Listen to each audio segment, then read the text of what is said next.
De uma maneira ou de outra, estamos separados de todos os demais pelos nossos segredos. Carl Gustav Jung. A prática da psicoterapia é uma das obras fundamentais de Carl Gustav Jung sobre a aplicação prática de sua psicologia analítica no ambiente terapêutico. Publicado originalmente em alemão em 1971, como parte do volume 16/1 das Obras Completas, o livro não foi escrito inteiramente por Jung pouco antes de sua morte, mas sim compilado e organizado a partir de ensaios e escritos ao longo de sua vida. A edição reflete décadas de prática clínica e experiência em psicoterapia. No Brasil, ele foi traduzido por Maria Luísa App e publicado pela editora Vozes. Jung já era um terapeuta experiente quando os textos que compõem essa obra foram escritos e revisados. Nessa época, ele já tinha passado por importantes fases de desenvolvimento de suas teorias, como a descoberta dos conceitos de arquétipos, inconsciente coletivo e individuação. Com esses conceitos, ele se distanciou das abordagens estritamente científicas e freudianas, ampliando o escopo da psicologia para incluir aspectos espirituais e simbólicos à sua prática. Essa obra compila ensaios escritos em diferentes momentos da vida do Jung, reunindo reflexões amadurecidas sobre o papel do terapeuta, o funcionamento da psique e a relação entre terapeuta e paciente. Na primeira parte do livro, Jung explora os temas da transferência e contratransferência, fenômenos nos quais o paciente projeta sentimentos no terapeuta e este responde a eles. Ele enfatiza que a transferência deve ser observada e trabalhada como parte essencial do processo, sendo um campo de intensa manifestação dos arquétipos. O termo transferência foi batizado por Freud e corresponde ao fenômeno de uma certa dependência do médico e sua solicitude, algo que é bastante normal e compreensível. Aliás, uma das principais realizações de Freud é ter esclarecido a natureza dessa dependência em seus aspectos biológicos. Segundo ele, a dependência é causada pela existência de fantasias inconscientes de caráter incestuoso. Ao longo dos estudos de Jung, ele verificou que a terapia é um procedimento dialético, ou seja, um diálogo ou discussão entre duas pessoas. Originalmente, a dialética era a arte da conversação entre os antigos filósofos, só que com o passar do tempo adquiriu o significado de método para produzir novas sínteses. Jung acreditava que a pessoa é um sistema psíquico que, atuando sobre outra pessoa, entra em interação com outro sistema psíquico. Para ele, o diálogo analítico final entre o terapeuta e o paciente tem que incluir necessariamente a personalidade do médico. O efeito da terapia depende, assim, por um lado, do chamado rapport ou transferência na linguagem utilizada por Freud, e por outro, da força de persuasão e de penetração da personalidade do médico.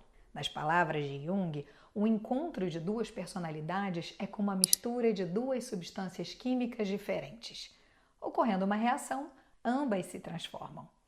Se na qualidade de psicoterapeuta a gente se sente como autoridade diante do paciente, tendo a pretensão de saber algo sobre sua individualidade e fazer afirmações válidas a seu respeito, a gente está demonstrando falta de espírito crítico, pois não estamos reconhecendo que a gente não tem condições de julgar a totalidade da personalidade que está à nossa frente. Se a gente se disponibiliza a fazer o tratamento psíquico de um indivíduo, temos que renunciar à nossa superioridade no saber, a toda e qualquer autoridade e vontade de influenciar. E isso só é possível se a gente der ao outro a oportunidade de apresentar o seu material o mais completamente possível, sem limitá-lo pelos nossos pressupostos. Em outras palavras, um psicoterapeuta neurótico tratará infalivelmente de sua própria neurose no paciente. Assim como um médico em geral está exposto a infecções e outros riscos profissionais, o psicoterapeuta também está arriscado a contrair infecções, nesse caso, infecções psíquicas. Isso significa que a gente corre sim o perigo de se envolver nas neuroses de nossos pacientes. Por outro lado, quando a gente procura se proteger dessas influências sobre nós, podemos nos privar do exercício do efeito terapêutico.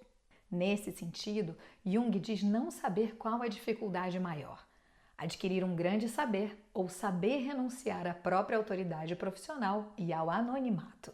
No livro A Prática da Psicoterapia, Jung também fala da experiência de Freud e Adler em seu trabalho e como seus estudos são fundamentais para casos de neuroses mais difíceis.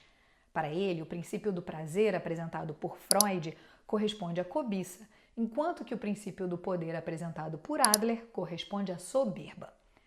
A característica do primeiro grupo é a procura infantil do prazer. De acordo com Freud, esse grupo é formado por pessoas que, em geral, aspiram mais a desejos e impulsos incompatíveis do que ao papel que poderiam ocupar na sociedade. São pessoas geralmente bem situadas, bem-sucedidas e socialmente realizadas. Já as pessoas pertencentes ao segundo grupo querem estar por cima. Na realidade, segundo Adler, elas estão por baixo ou pelo menos imaginam que não estão exercendo o papel que no fundo lhes pertenceria. Esse grupo é formado frequentemente por pessoas que procuram disfarçar sua inferioridade com ficções de poder e cuja única paixão é a necessidade de prestígio. Esses casos são neuróticos porque as pessoas que fazem parte desse grupo continuam achando que estão sendo oprimidas, impossibilitando sistematicamente a realização dos objetivos que mais almejam. Para Jung, todas as neuroses podem ser explicadas segundo Freud ou segundo Adler. E quando o paciente é culto, ele recomenda simplesmente que leiam alguma coisa de Freud e de Adler.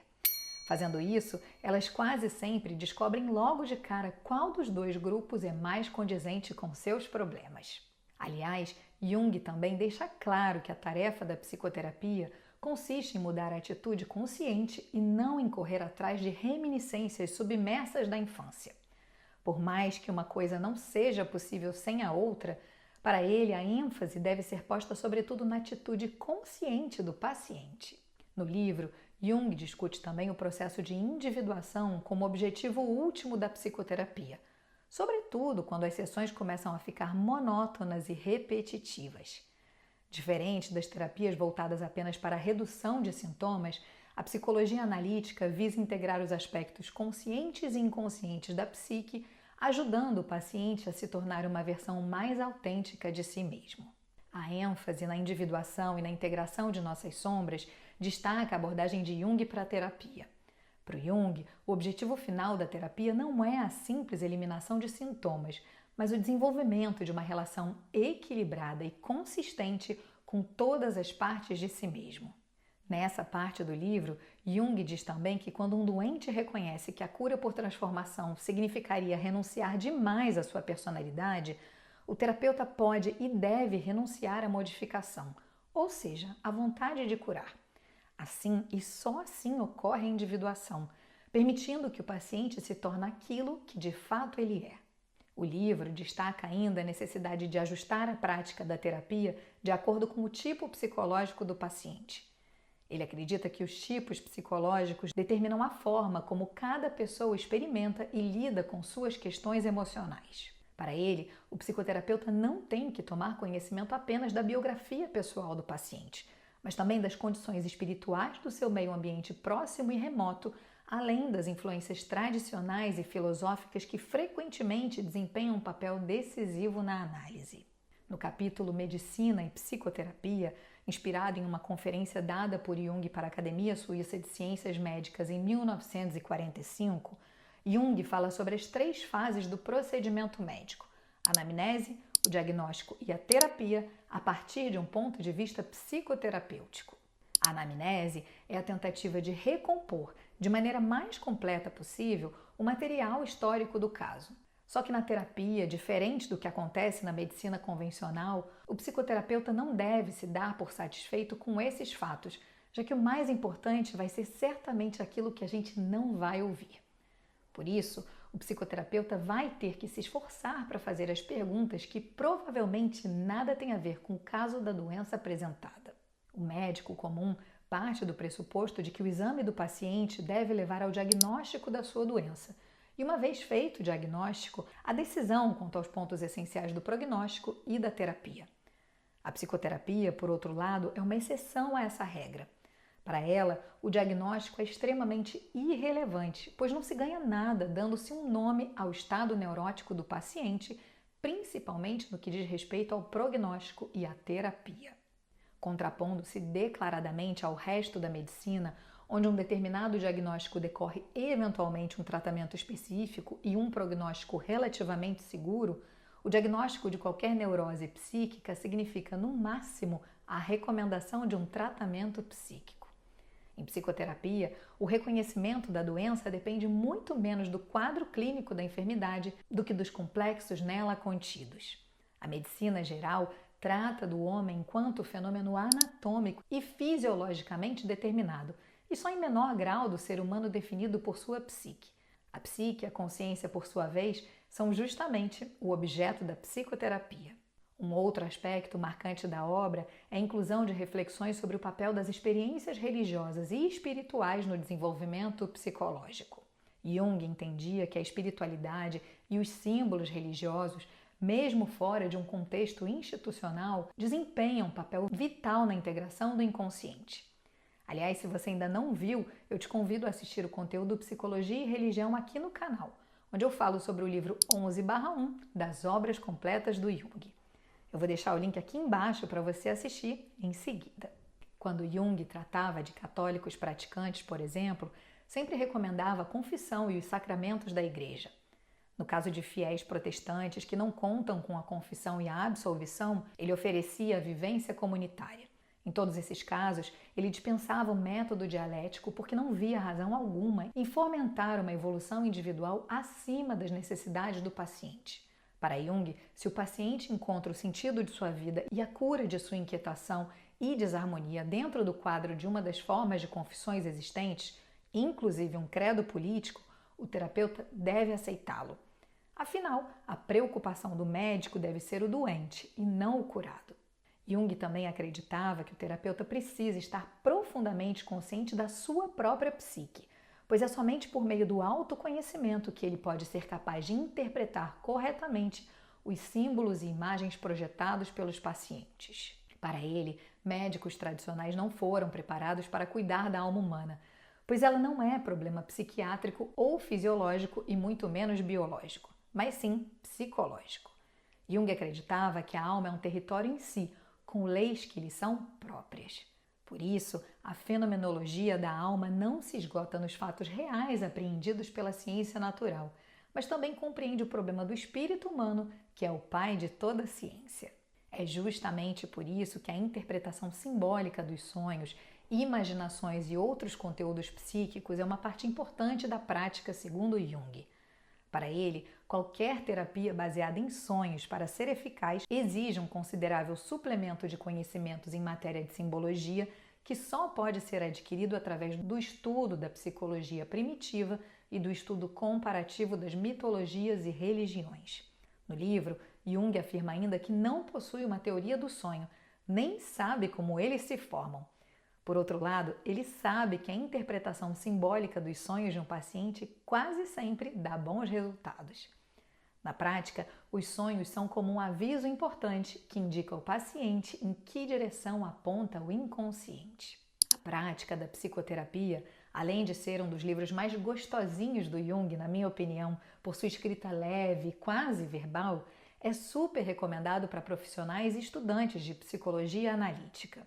O livro fornece uma visão detalhada da aplicação dos conceitos de Jung no ambiente terapêutico, abordando aspectos teóricos e práticos e ajudando o terapeuta a entender como trabalhar com símbolos, sonhos e transferências. Aliás, quando Jung fala sobre a psicoterapia moderna, ele conceitua a origem e o uso dos termos psicanálise, psicologia individual e psicologia analítica. A psicanálise designa apenas o método inaugurado por Freud, conforme a exigência expressa por ele.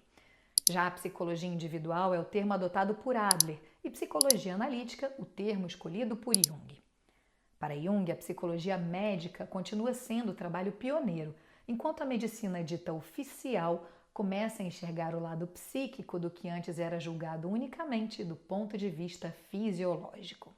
Por isso, é importante que o médico tenha alguma noção a respeito da psicologia de seus pacientes e da psicologia dos doentes nervosos, mentais e físicos. Com sua visão profunda sobre a psique e a importância do autoconhecimento do terapeuta, O livro A Prática da Psicoterapia oferece uma visão rica sobre o papel dos símbolos, da religião e do inconsciente na prática clínica, visando um processo terapêutico voltado para a totalidade e o autodescobrimento.